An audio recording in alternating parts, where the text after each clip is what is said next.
every time I've spoken to you or anybody in the team, like from Go High Level, I feel like they ask me tons of personal questions, and we get into personal conversations. And being interested in people is a great thing to have when it comes to working with people. I think. I don't know. That's just my take. 100%, and that makes it easier, right? And that's the biggest reason why we generally tell people that you should pick a niche and work with only those types of businesses, because once you get to know one dentist really well, you learn things that you can apply to all dentists, right? And now you're scaling.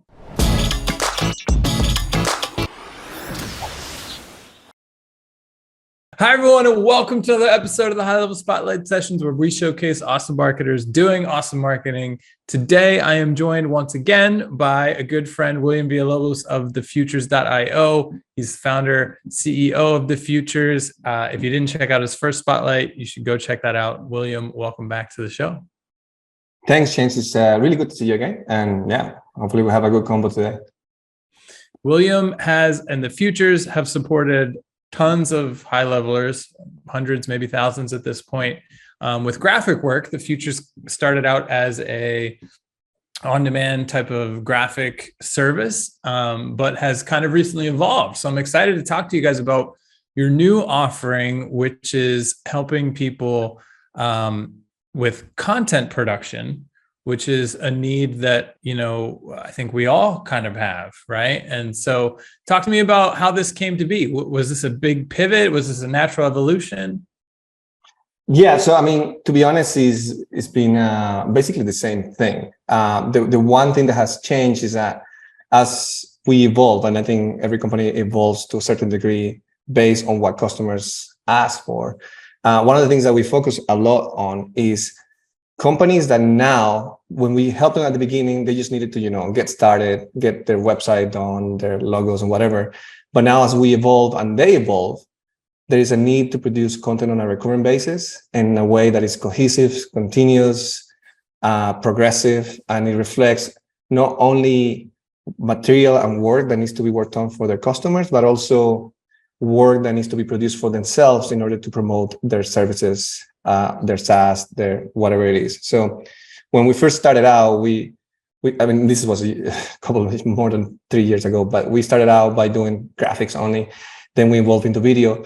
And what we're pushing a lot right now is basically what we call micro content, which is the idea that we now have a bunch of customers that are not only producing landing pages on Go High Level, which is something that we build natively, but also they're grabbing their backlog of content. So all their Zoom calls, all their YouTube videos that they have sitting somewhere in a channel, and they're giving it to us. So what we're doing now is we're putting a curator. So we put a curator in their company, and they go and listen to all that content. They bring out the nuggets of value, so the best portions of that content, and then we turn that into micro pieces. So a piece of micro content basically means anything that is under 1 minute. So let's say you have a weekly Zoom call with people that you coach or with your customers. We're pretty sure that on those Zoom calls, you answer tons and tons of questions that are basically really directly related to your customers' needs. We go in, we grab that, and we okay, let's get 7, 10, 12 pieces out of that. We put all the captions, we put all the headlines, we put all the layout that goes around your brand, and then we get it back to you within days. So you can actually publish it now on TikTok, Instagram, YouTube, etc., etc. And so what we found is that where a lot of agencies usually get stuck is in that little portion of the curation, where they either say, well, I don't have someone in-house that I want to pay to go and spend 2 hours, 3 hours listening to my stuff and finding the best thoughts. Or the other place where people get stuck is in saying, you know what, I just don't know what to produce because I don't have, after I have a few ideas, and after a few months, they run out of ideas of what to produce. So we say, you know what, you have a minefield. You have a gold mine here of things that we can just dig out from, which is your all content. So give that to us.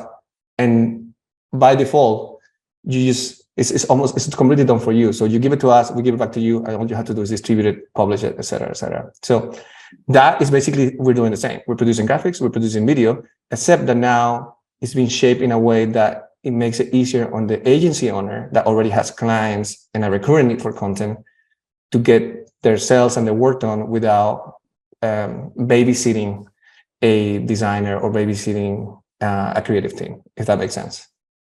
Yeah, it does. I mean, it is a real challenge, right? Like we have that challenge internally. Like we're probably going to have to talk to you guys about possibly engaging this service, because like this show right now, right? I record this show twice a week. That's essentially 2 hours worth of content. But our team really just kind of scans for one clip and then we move on. And it's kind of like, well, the team that does that doesn't have time to, like you said, sit there and just listen to hours and hours. I produce content, Paulson produces video content. It's a lot of time that someone has to spend kind of intently listening, right? And you have to be paying attention. You can't be doing 2 other things because you need to find the stuff that are those nuggets of value. But if you do that, yeah, I'm sure every spotlight session could be chopped into 7 pieces of content, no problem. 100%. And yeah, then your social calendar goes from one thing a day to multiple pieces of content today, because you're now creating this massive amount. If we did that just for spotlight sessions, we'd have 14 pieces of content per week just from the spotlight sessions. Yeah, I mean, to be honest, this is just a build-up on optimization, right? So every agency is always looking for optimization, for systematizing stuff. So for example, just to use you guys as an example, if you have 2 videos that come out every week, that's a lot of work. First of all, I totally understand that. I totally understand that after this gets recorded, you send it to somebody, that person is editing whatever whatever glitch we had in the conversation or whatever, but also putting the subtitles, putting the banner on the top and the bottom, putting the intro, the outro, and also AI is imperfect. So, all these softwares, they give you all these captions automatically of what you say, but somebody like me that has an accent, for example, or anybody that says something really quick, it doesn't get picked up. So what we've done is also have a human team that literally listens in and corrects that 20% of margin of error that comes from the AI, because that's literally, I wish I could say that AI is perfect on that. It does help a ton, but it's not perfect. So you do still need a curation portion to your workload. So that's one thing. The other thing is that, you guys have this huge backlog of stuff, and you guys have a huge team, and a company like yours, even with that, you still be like, you know what, if I was pushing at least publishing 1 piece of micro content every single day, which is, a regurgitation of something that I said 2-3 weeks ago, 1 month ago, 6 months ago, it wouldn't matter because it's still valuable for some people. Sure. And you're always learning out of something. So the idea here is to find the theme on top, I guess the flag that says how to get more sales, which is you probably have at least 10 podcasts or 10 interviews of people telling you different ways of selling more SaaS, for example. Mm-hmm. You can have 10 pieces that tell you how to do it in different ways, and people get to choose what's better for them and what fits their model best. And it's just a continuous learning, I guess. Yeah, there's a ton that goes into it. And you're right with the AI. It's funny because we're finding ourselves using Descript more and more. And it cracks me up that it still doesn't recognize high level, right? It still doesn't recognize, I've corrected it in the script, I don't know, 100 times. And you would think at some point it would realize, oh, when this voice, because it knows my voice now, right? It auto labels it my voice. It can actually recreate my voice. When this voice says high level, it means one word. Nope. I still have to go through, or someone has to go through every time and correct every reference of high level to, you know what I mean? So yeah, I know it happens all the time. Yeah. And I actually met the founders of the script. Oh, really? Yeah, because they were actually in Texas at some kind of event, and it's a pretty cool platform. The thing is that we get people doing copywriting with AI. We get people doing captions with AI and stuff.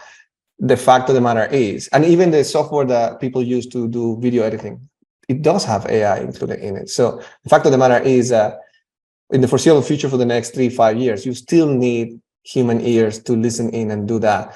And believe me, we're getting, just to give you an average, like we get a lot of pieces of micro content, but we're getting people sending in videos that are like conversations for over 2 hours. Literally. So we have somebody that has to listen to the whole conversation and find, for example, we have somebody that says like, let's eliminate from all the captions, all the curse words. Well, okay, for the caption, because then the editor has to bleep it. The AI, you cannot tell that to. Because every day, right? So you have to listen. So that's 2 hours that somebody has to listen through, and then half an hour making the notes every single time. So that's already that. And then sending it back to the editor, time stamping, all the type of stuff. We understand that it's time consuming. Luckily enough, we have a large team that can do that. But I understand that it will be harder for an agency to start thinking, well, do I need to hire like a person full time, even if it's like on the other side of the world? Because people think like, oh, I'm going to do it on the other side of the world on the cheap. The reality is, there's always a difficulty of like, okay, they will still probably make some errors. So, I mean, our copywriting team, our caption checking team is all US based. So it is different. You also sometimes have to get the detail that comes into slang. Like we got people say like, all you have to do is put your foot on the door. The AI gets totally confused. Because that's a phrase that means put your foot on the door, get started or whatever it means. But it tries to make sense out of it. So things like that, that still require that touch. So how do you make that? Is it the same all-you-can-eat model as your graphics, where I can just keep throwing in videos to be cut up for the same monthly price? Or talk to me about how you're pricing this and how you're able to make it work. Because like you said, it's hours and hours of somebody sitting there listening to stuff. It is. So basically what we've done is, it is a flat fee always. I profess the flat fee model just because I think it's easy for people to understand their cash flow. And as a business owner myself, I understand that's important when you see your monthly things, right? Your payments and stuff. So that's number one, predictability. But the other thing it is all you can eat, where the only limitation is that you have a certain what we call tickets. So you have a few tickets at a time that you can work on, or the team can work on your behalf. But we actually did the calculation on these.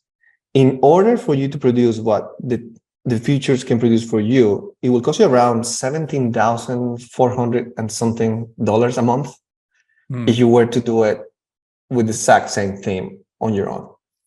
That's the average price. So we do it for a fraction of that. But the idea is that when you let's say you have a few tickets like this, one could be doing your landing pages on Go High Level. The other one can be doing your thumbnails for your YouTube videos. The other one can be doing your slide decks for your webinars. And the other one can be doing 5 pieces of micro content a week for you, which all you have to do is upload that old video or that new video.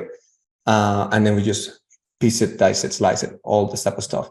But yeah, so that's basically how that works. It's all you can eat based on that. But to be honest, it's a lot of things that you can produce.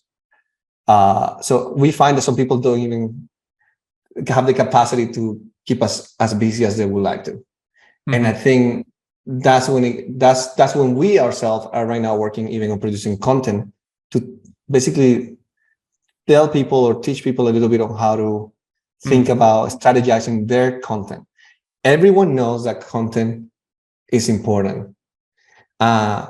The thing where people get stuck again is like, how do I come up with ideas to produce content? And then once you get to that, we call that strategy. And then once they get to that, then it's the pre-production, which is now I need to sit and film, and what's the background? Do I have the right tools, the microphone, whatever? To be honest, it doesn't matter. You can do it with your phone as long as you say something smart.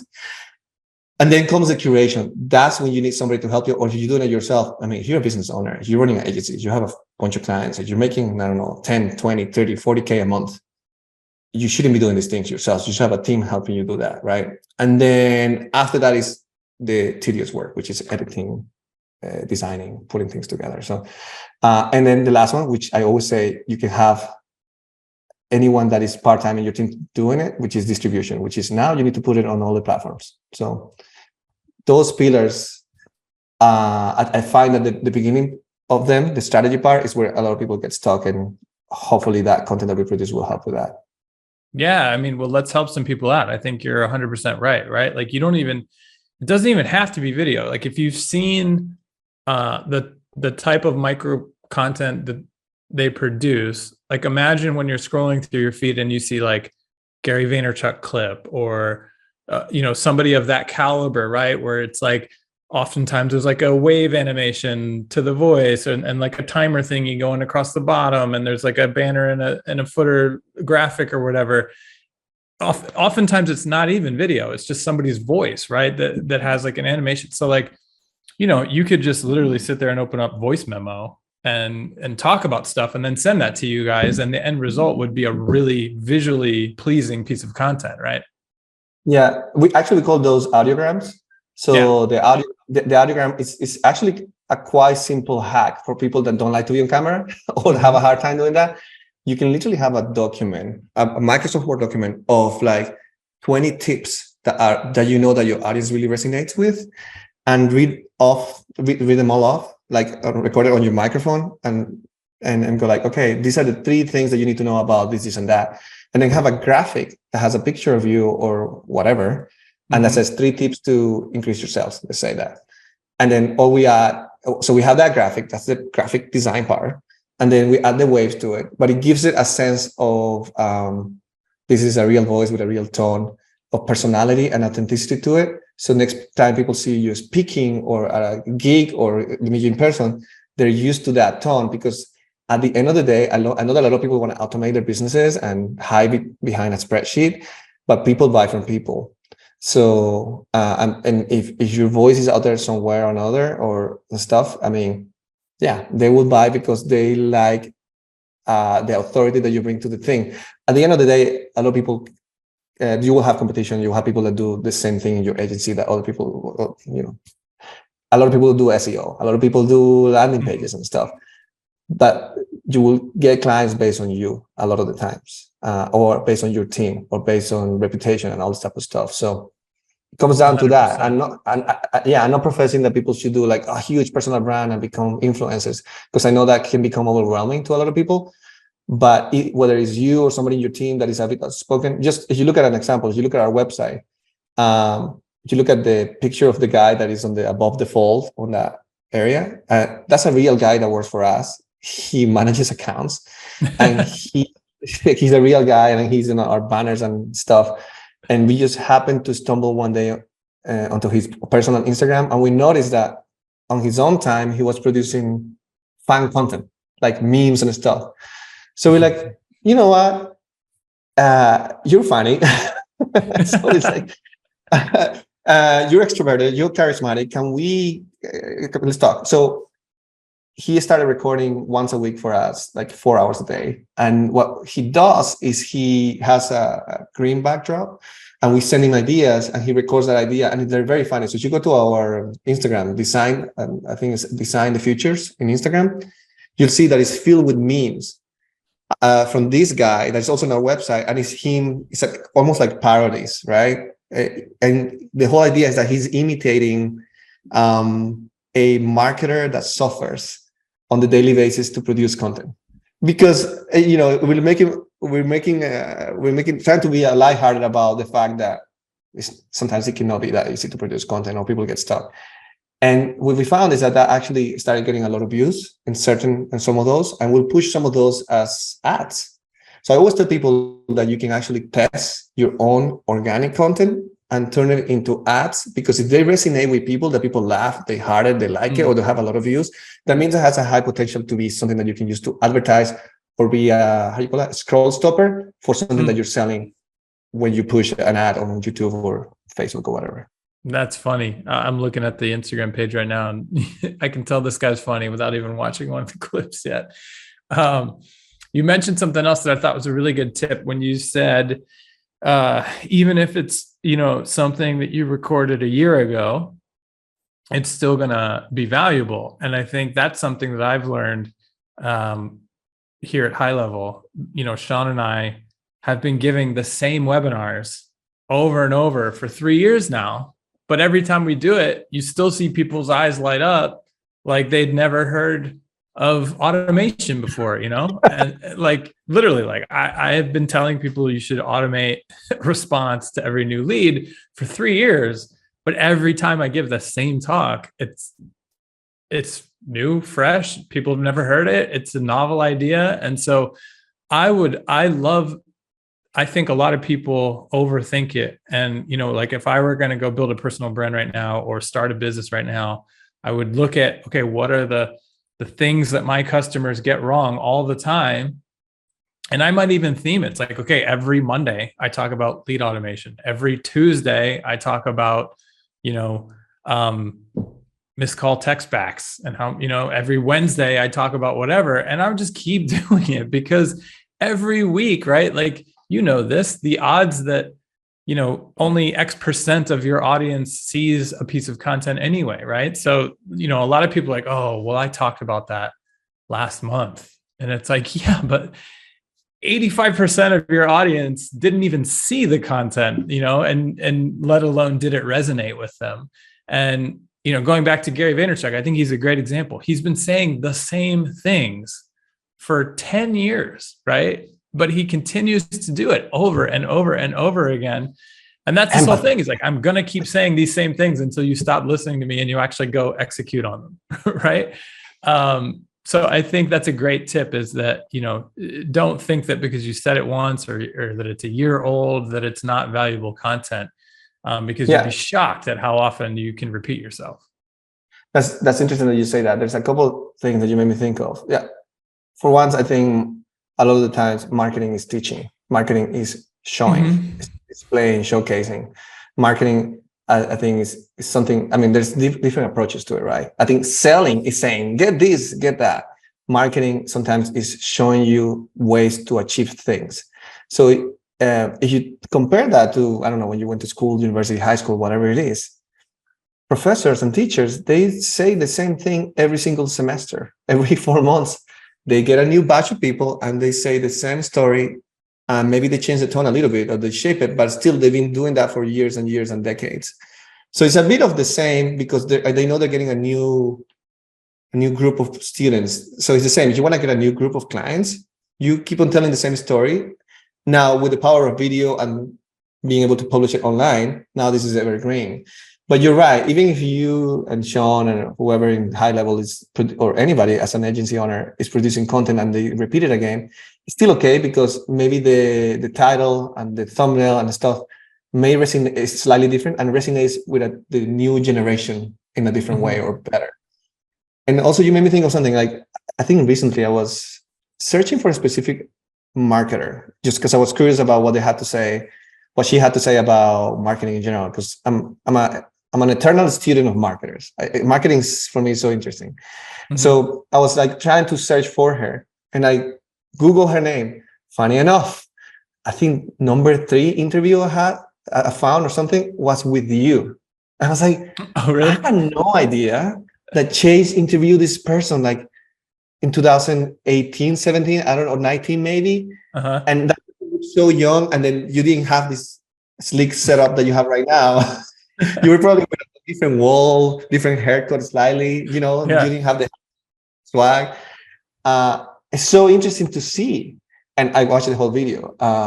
And so it tells me that I was looking for information that to me was relevant today, that you recorded 2-3 years ago.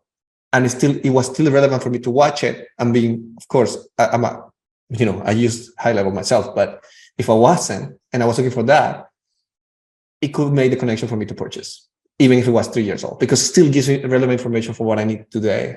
And that's the power of recording and publishing at any time, I guess. Yeah, 100%. And I think agency owners often, suck at their own marketing, right? Like it's just common, right? It's the cobbler's children have no shoes. We spend all of our time on our clients. We don't do good marketing for ourselves. And I honestly think this is, like you said, it is a bit of a hack. It's the easiest way to do a high volume content marketing program, because all you have to do is vocalize it, and then you swing it over to the futures, and they're going to chop it up into a million pieces of content. And now you just use it, you can schedule it out in high level now. You just schedule it all out in advance and let the thing run. But I don't know if you've found, but I have personally been so blown away when you start to do that, how quickly you just feel the impact, right? All of a sudden, it's like people are messaging me about all these things. Oftentimes you can't like precisely figure out what piece of content they saw that made them reach out, but it's just like this collective snowball of all of a sudden it's like, whoa, we're busy. Like, where did this come from? And it's just because, like you said, you don't know where this content's going to end up, right? Like, so-and-so shares it to so-and-so, and next thing you know, it's in some Reddit group or something. And now you've got all these people reaching out. Or, here's the other thing I love. You guys know how to edit for TikTok, right? And that's kind of a new style of content, right? If, a lot of people are like, oh, I'm going to go into TikTok, and then they do what they think they know how to do, and it doesn't resonate, right? It has to be like quick cuts, the timing of it, all that kind of stuff. But the beautiful thing is now Facebook and Instagram have shifted to the same style, like Reels. It's the same thing. And now there's YouTube Shorts. So if I get the content from you and I schedule it across all these channels, TikTok's going to give me a chance to like instantly get a huge amount of views. Whereas YouTube Shorts gets indexed, right? YouTube's the second biggest search engine in the world. So now, like you said, 2 years from now, people are still going to be finding that content because they're searching keyword-based things. Instagram could give me a huge influx of business right now because the way things go viral on Instagram is crazy. And then I'm sure that similar things are going to start to happen in Facebook and Instagram as they tweak their algorithms to kind of match what TikTok is doing. So I feel like if you're listening to this and you know that you're not doing a good job marketing your own agency, building ad campaigns and that kind of stuff is takes a lot of time. It's daunting. But I do honestly think that you could just turn on your phone or just even the voice recorder and swing it to a service like this, and you'd be surprised at how fast you have a packed content calendar planned out 2 months ahead. Yeah, so it's funny, as you were saying that, I was thinking that basically when you build all that amount of content, you're basically kind of building like a content beehive in a sense. It's like everyone's smelling the honey and they go close to it, and you just keep on producing and producing and producing more. And every once in a while, this little bee goes and shares that in Reddit, as you said, or shares it in whatever TikTok. And then that says like, where did you get these? Oh, it's over there where this beehive exists. And you go back there and it's like a whole channel full of information. And that's when playlists come into play. So you can even start to catalog. Let's say that example that we used earlier, like all the micro pieces of content that you can extract based on only sales, on different coaches that you guys have interviewed, for example. They all have a different take. You can have a playlist of shorts called How to Sell Better SaaS or something. Mm-hmm. And it's just different 20 people's opinions on how to do it. And you can pick and choose what fits you best. And I think that's the smart way to approach these kind of things without getting overwhelmed. Because again, that's the biggest bottleneck that I find a lot of people have. It's funny. You can keep on adding wood to the fire and be like, I'm going to give you a curator. I'm going to give you this. And then the next issue is like, who's going to strategize this? So it's almost like sometimes I feel like marketers are looking for a marketer to help them with their own thing. Totally. But I think marketers are better off producing, dedicating themselves to their fulfillment and selling more. And of course, having an idea of how they want to present themselves. But as you said, people often forget how important it is to promote yourself and stuff. Sometimes it is said that it's not the best company that has the most sales, it's the most known company that has the 100%. Most success. Matt DeCino makes this point all the time. It's like, if, everything's a numbers game, right? If I know I have a good piece of content, and every 1,000 people that see it, 5 people buy. Well, if not even 100 people ever see that piece of content, how are you ever going to get new customers, right? Like, you just have to get people seeing your message. And I think you made a really good point in that there's a big difference between sales type of content and marketing type of content. And everybody goes right to the sales type of content when it's really the marketing content that is what you need to be focused on. And I think if you do the things that we've been talking about, which is like, okay, let's say I'm a marketing agency and I sell to plumbers, right? Like, what do I know that plumbers need to be doing that they're not doing? What do I know their common objections are when I try to sell them marketing services? What are the misconceptions that they have about running ads or SEO or this or that? I would just make a list of these things, and then, like every day, just record a video on one, record a voice memo, whatever it is.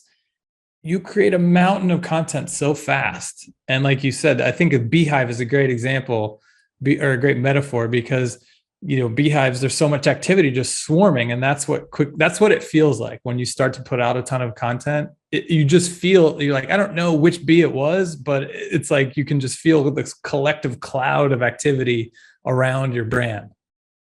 Yeah, I can see how that was the feeling that when you guys, I've been with you guys for a while, but you guys are churning out a lot of content, and you still can even more. But I can see how you probably get more emails, more people connecting to you, just literally on these interviews or other stuff that you're producing on the constant basis. And yeah, there's so many tips and stuff that I could give about this, like people having issues with like, oh, if I record these, some people have this fear that they have to put in a facade and be like this salesperson. Hey, how's it going? And they change themselves to do that. And that, to each their own, but I feel sometimes it's easier to use your voice, you be you. And again, people buy because it's you. And that will make it easier for you because you also feel true to yourself in the content that you're producing, and people feel things. You exude who you are. People feel who you are. If you're real, if you're authentic, if you're not being like this, quick speaking sales car person. I don't know what I have to say. Like the people that is like, I hardly understood, but here's my money. Like, I think it's better off when you're like, this is it. And yeah, I think that's a good way to operate. One thing that we're finding is that some of our customers are now, just to give you an anecdote, when it comes to content, we get often the question of like, can I use this not only for myself, but also to sell to my customers? And the answer for that is usually yes, because that's smart. I met a customer who said who was producing a lot of landing pages on Go High Level and WordPress with us. And then one day he's like, and I don't know why he asked this, because to be honest, it's okay for people to resell what we do. But then he pays a subscription, and he created a website on WordPress. He sold it for like $9,000. And we did it for him like in a week. And he was telling me all about it. It's like my investment was paid for the next half a year, whatever, with you guys in one landing page that you guys did in less like 5 days. So being smart about, that's what I mean when I say like, just go out there and sell and have a reliable team helping you produce stuff. At the end of the day, marketers and people that run agencies, I think they're storytellers. They create narratives that are compelling, and by being good at it, and by having a good product and good fulfillment, people will buy from you based on that. That's really smart, right? Because you said like with your futures plan, you get, let's say you have 4 tickets at any given time. Well, if I use one for my own content, that means I could resell to 3 clients and give them a content program. And you can be doing 3 landing pages that you're selling to somebody for $9,000. Right. And that's really smart. Now you're kind of arbitraging. You are generating more clients because you're marketing for yourself. And then you're covering your costs and making profit off of the other 3 open tickets. And I think that's actually a great service to offer, because you can, if I'm a marketer and I sell to plumbers, I know all the things that plumbers should be talking about to their potential customers, right? Because that's what I do. I do marketing for plumbers, right? So I could give that list to every plumber client of mine and say, hey, every Monday, I want you to send me a voice memo about this. Don't, if you've said it 100 times, I don't care. Just say it again in a different, you know what I mean? Like, every Tuesday, I want you to send me something about this or whatever. And now you take that content, you hand it over to the futures, they give it back to you, you pass it on, and you're just making money in between. I think that's a genius service. That's a great example. Yeah, it's client's homework, right? The only thing you're going to do, Mr. Client or Mrs. Client, is just give me your voice. Let me borrow your voice. This is the script. Read it off because it's your voice. We're going to publish it on your social media because let's say the angle that they're taking is SMMA, like social media management as an agency, which a lot of people do with Go High Level. And in social media management, what is it? It's basically having clients pay you on a recurring basis for you to keep their social media live and running and authentic and all this type of stuff. So the marketer comes up with a strategy, as you said, and then they turn that into something that is consumable by their customers and produce, and it's a cycle, and it keeps your cash flow healthy. And it keeps your customer happy because you're constantly doing that as a base thing to charge for. And you can do upsells on that. Like, you know, I'll do your ads now. I can do your SEO now. I can do whatever it is, cold calling, whatever it is that your agency model offers. But then if you have a recurring base foundational offer that is constant, that I think will keep them as your customer for months and months and months, and avoiding the most, you know, avoiding churn, which is, I think, a lot of agencies' issues, avoiding. I really love this idea. I mean, I have shied away from organic social media content as a service because in the past, my experience was it didn't work, right? It didn't work very well. Just creating pictures that get posted on somebody's Facebook and Instagram page. After a couple of months, they're like, yeah, this isn't really generating any business for me. And it's hard to fight that. Like, yeah, it's probably not. Like, it's a good idea to keep stuff flowing through your feed, but it's not like a needle mover like ads are. But this type of content, I think, is, right? Because it is authentic. It's their voice. It's making connections. And it would be so easy to feed them topics, right? Because like if I work with only plumbers or if I work with only restaurants or whatever, anytime there's anything new in the industry, hey, record me your take on that new type of PVC that is now being used, or that new, I mean, imagine a restaurant. Hey, every week, send me a 5-minute clip about a new item and why you put it on your menu.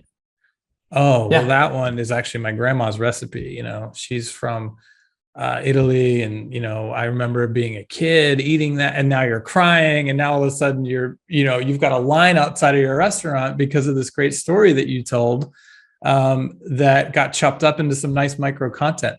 I think that's a really scalable service that would have a big impact on a business that you could run right through you guys. I mean, I think that's really. Yeah, I mean, you know, I again, like these are things that to make the business feel comfortable, you don't have to charge them a lot. You can charge them, I don't know, depending on the number and the offer that you create, like $250, $500 a month, let's say. But you got the let's say you do it in graphics only. We produce 30 days of graphics in under 3 days. Maybe less. That's one customer. So if you have 30 customers, you're charging them $300, then you can see how that stacks up on your monthly recurring revenue. Mm-hmm. And the job for each of those is done every 3 days for the whole month. So you can keep on picking up customers. That's the one thing. The other thing is that we have these briefs that you can use from us that we actually, as I said, we have a copywriting team. So we can actually do the whole job for the customer, like create the captions for this. For the stuff, we can create the actual copywriting for the landing pages and all the stuff, and that's all included. So all you have to do really is request stuff and understand your customer. I cannot emphasize this enough. the best favor you can do to your own business or agency is to really, really understand your customer. I know that there are people that go horizontal or vertical or whatever it is that you choose. I think people should be, as owners, business owners, students of their customers. Understand, like literally, when I was looking for the interview of this lady and you were interviewing her, that's just me studying marketers, because we cater and we work with marketers. But because I'm not obsessed, it's not the word. Doesn't sound too healthy. But I'm passionate about the industry. I love understanding marketing. It's so interesting at a psychological level. So that's just me studying them. So if your niche is plumbing or dentistry or whatever, I understand everyone wants to make money, but it will be a plus if you choose a niche that you can, if you're not passionate about, that you can see yourself becoming passionate about, in the sense of not you doing it yourself, but understanding them. It's really trying to, you really have to care about people, I guess. You really have to want to learn from people. This is something I found with you guys. Every time I've spoken to you or anybody in the team, like from Go High Level, I feel like they ask me tons of personal questions and we get into personal conversations. And being interested in people is a great thing to have when it comes to working with people, I think. I don't know. That's just my take. 100%. And that makes it easier, right? And that's the biggest reason why, we generally tell people that you should pick a niche and work with only those types of businesses, because once you get to know one dentist really well, you learn things that you can apply to all dentists, right? And now you're scaling. And that's kind of what I'm getting at. Like, I really feel like you could create a really nice content program based on topics that work for any dentist, because you learn them really, you work with one maybe. And to your point, I always say, if you can pick an industry you're passionate about, that's great. But more importantly for me is pick an industry you're somehow connected to, right? Maybe your uncle or your brother-in-law is a dentist and you're like, hey, I'd like to do some free stuff for you in exchange for your knowledge, your testimonial, your whatever. And that's how you figure out all these things that you then go and say, okay, great, I got it. Like, it sounds like every dentist sells this thing called Invisalign, and every consumer is confused about should they get braces or Invisalign. That is a perfect opportunity for every one of my customers to talk about. I can record that. I can turn that into content. And now I can use High Level to schedule the content out. So I'm not just providing content, I'm also providing the service of it being published. And wow, what a nice package all of a sudden we just created, right? And we can leverage the pricing at the futures, and the same thing with the High Level. You get unlimited accounts for one monthly price. You could quickly build a very scalable business that you could go to any dentist and say, hey, I know this is going to work for you, right? Because I only work with dentists. I know that you talk about Invisalign a lot, right? Yep, I do. I know that, you whiten people's teeth and you probably are okay giving away a free session, right? Like, yep, great. Boom. You've got the whole thing ready to go. Yeah. And I mean, and usually just all these niches that you mentioned, these are smart people. They look at their competitors and they're thinking, these guys next door, the chiropractors or the dentists, they're producing tons of content. Look at my content game.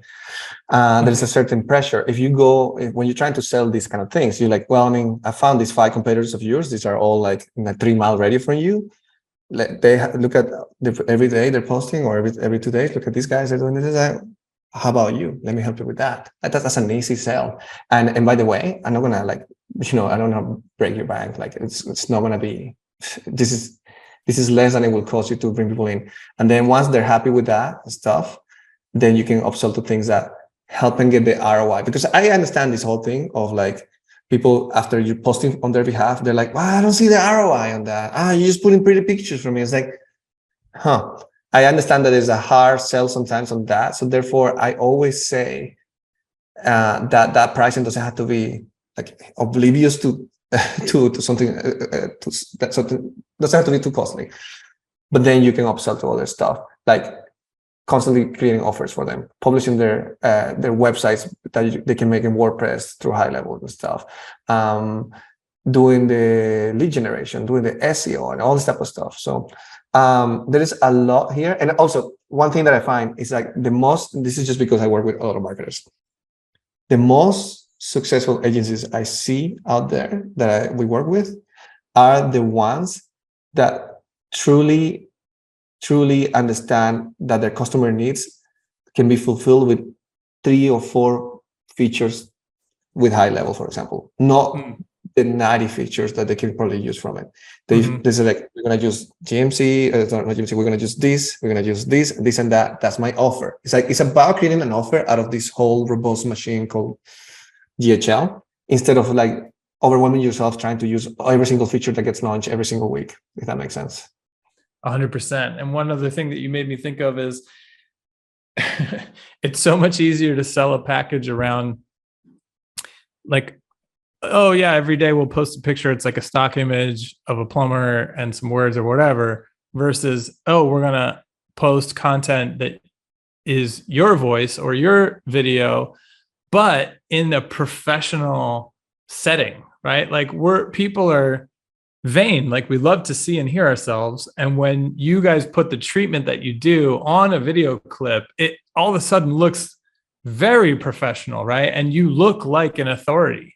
And so I could see it being very easy to go sell to dentists, doctors, like whoever, because it's like, yeah, like your competitors are putting out stock images every day or whatever, but we're going to make you look like a rock star, right? Like, and as soon as you see one piece of content of yourself in that caliber of content, it's almost like I would imagine there's like a dopamine thing going on where you're like, yes, I would like more of that. Please make me look awesome and like an expert in my industry every day. That's fantastic. I'm sold. Well, I mean, that's actually a thing. They say like people's favorite topic is themselves. So the more that you can make them talk about themselves, the better off you are. The other thing I would say, like, look at your own behavior. Like, I mean, I don't know about you, but I know that, for example, my wife goes on YouTube and looks at how somebody that has a nice, I don't know, whatever, fridge or jar for water or whatever. And then she goes like, oh, look at it. Oh, what? And then they say, and I got these in whatever store. And then immediately she makes a connection, Googles the brand and shops from that. People are shopping by looking at video, social media and stuff. So it does have a huge influence in your behavior, because I buy things when I see somebody else talking about it. It's just the same that we will do in the past when you go and meet for a coffee. I was like, oh, where did you get that watch? Oh, I got it there. And then you're like, oh, thanks. And then next week you have the watch. Now it's just through video, and it's people that you don't necessarily know, but that you somehow like or trust their style, their way of living, their tone, whatever. And then you're like, oh, I like that, because we are creatures of our surroundings. I don't know if that makes sense. We are totally influenced by what we surround ourselves with, which is what the algorithm does. It has created a superficial landscape that we used to have in the streets of a city or something like that. 100%. And for me, it's becoming clearer and clearer that we are creatures of opinions, and while the current state of the world, especially in the United States, is, oh, if your opinion is not mine, then we hate each other. The truth is that's the exact opposite of the way that the world is, right? Like, so imagine I'm a med spa owner and you're a med spa owner, right? I used to work with a lot of med spas, and they all offer some sort of body sculpting. And cool sculpting was like the most popular one when I was doing this. But other places would have, and they would use cold to freeze fat in your body, right? So they would like make it really cold, and then supposedly like the fat crystallizes in your body, processes it out. Well, other med spas would choose a machine that does the opposite, heat, and it would like heat up and melt the fat in your body, and your body would process it, right? So 2 med spas, you and I sell cool sculpting, you sell the heat one. Let's assume they both work. Well, blue or red pill, blue or red pill, right? Like all I have to do is talk about, hey, can you please send me a video of why you chose to offer cool sculpting to your patients instead of a heat-based one? And I go, well, to me, I did a bunch of research and it just seems safer to cool down fat as opposed to whatever. You make a video and it's like, oh, well, you know, I hate being cold. And apparently people like me react negatively to blah, blah, whatever your justification is, right? You're going to attract customers and I'm going to attract customers. But if we don't give our opinions at all, the customers don't know who to choose. And so to me, it's like you have to voice your opinion because it's not right or wrong. It's just going to resonate with certain people and it won't resonate with others. And that's completely fine. But the worst thing to do is to not resonate with anyone, I guess is what I'm getting at. 100%. Yeah. You cannot be 100%. You cannot cater to everyone because that's catering to no one. And at the same time, you're totally right. I mean, it goes back to we're storytellers.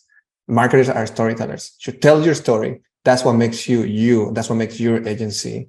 And it's going to be opposed to somebody else's. And your differentiator is that. And that's what's going to attract people that are like-minded. And these people will attract their people. And, you know, there's a huge market for everyone. The world is so abundant. Right. You just need to attract people that you really care to work with and that you enjoy a good life working with and be able to find that crowd for you. I think every business owner has made decisions about why they opened a business, why they chose the location, why they chose the things that they're selling, you know, even their hours, why they chose to close on Sundays or Tuesdays or whatever. Like all of these things could be content, right? And I think it's actually way easier to create really high quality content through video these days than it was to try to run content programs around stock images and stuff like that. And so, yeah, I mean, I could talk about this stuff for days, but I know we're coming up on time. I think what you guys are doing now is really smart. And the fact that you can run multiple tickets at one flat price point, I think should be very appealing to agencies, because if you're smart, you could really leverage that into a profit center. Yeah, for sure. Hopefully people check it out. And then I have one free thing to offer people that are watching this. So we did a whole class on how to think about your content and strategize it, etc. So if you're interested in that, there's a link for it. I'm going to read it out. It's offers.thefutures.io/free training. So offers.thefutures.io/free training. Hopefully you guys can put a link somewhere in here. Mm-hmm. And that will take you to a free training on how to start scaling your content, think about it, and not get stuck in certain things that a lot of people might find helpful, hopefully. Very cool. And we should also plug your Instagram because we were talking about it and it looks pretty fun. Oh, yeah. That's full of memes, right? That's full of memes, and you will find it hilarious, hopefully. That's Design the Futures. And you will just see his name is Eduardo, and he's all over the place, just, you know, being a dramatic boy about like, oh my God, I produced one reel, or I did this, or I did that. We laugh internally all the time about it. And, you know, he gets into role. So he gets into it. It's pretty good. It's pretty good stuff. So, awesome. And the fact is that this person, some of our customers talk to this person on the daily basis. He works in the company doing stuff. So it makes it even more interesting. That's great. I love it. Cool. Well, we'll get that link up for the offers. The website is thefutures.io. William, thank you so much, as always, for coming on the show to hang out. Thank you, Chase. It's really, really good to see you. So talk to you soon. Thanks for watching, guys. See you in the next one.